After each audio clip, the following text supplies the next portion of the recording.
ገንዘብ አይደለም፣ እድልም አይደለም፣ ሚስጥራዊ ብለነር ኮድም አይደለም፣ ጊዜ ነው። አዎ ጊዜ፣ በየቀኑ ሁሉም ሰው እኩል መጠን ያለው ብቸኛው ሀብት። ሀብታም ሰዎች፣ ድሃ ሰዎች፣ ብልህ ሰዎች፣ ያን ያህል ብልህ ያልሆኑ ሰዎች፣ ሁላችንም በቀን 24 ሰዓት እናገኛለን። ግን አስቂኝ የሆነው ነገር እዚህ ላይ ነው።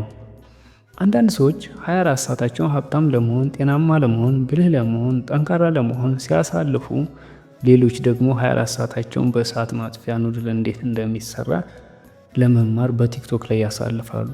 ምንድን ነው የምታደርገው ወዳጄ? ስለዚህ ዛሬ አንድ ቀላል ግን ኃይለኛ ጥያቄ ልጠይቅህ እፈልጋለሁ። ጊዜህን ራስህን የተሻለ ለማድረግ ታሳልፋለህ ወይስ ራስህ እንዳለብህ እየቀረህ ሌላ ሰው ሀብታም እንዲሆን ለማድረግ ጊዜህን ታጠፋለህ? እስቲ ስለ ጉዳዩ እንነጋገር።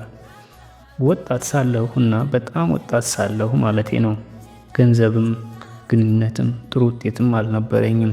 በትምህርት ቤት ብዙ ጊዜ ወድቄያለሁ። ውድቀት የሚለው ቃል የኔ ስም አካል መስሎኝ ነበር። ግን አንድ ነገር ነበረኝ፣ ጊዜ። እነሆ ጊዜን በጥበብ ካልተጠቀም ሁል ጊዜ ድሃ እንደምሆን ቀድሜ ተረዳሁ። ራስህን ለማሻሻል ጊዜን እንዴት ማሳለፍ እንዳለብህ ካልተማርክ ሁልጊዜም ለሚማር ሰው ትሰራለህ። እንደገና ድድገመው። ራስህን ለማሻሻል ጊዜህን እንዴት ማሳለፍ እንዳለብህ ካልተማርክ ሁልጊዜም ለሚማር ሰው ትሰራለህ።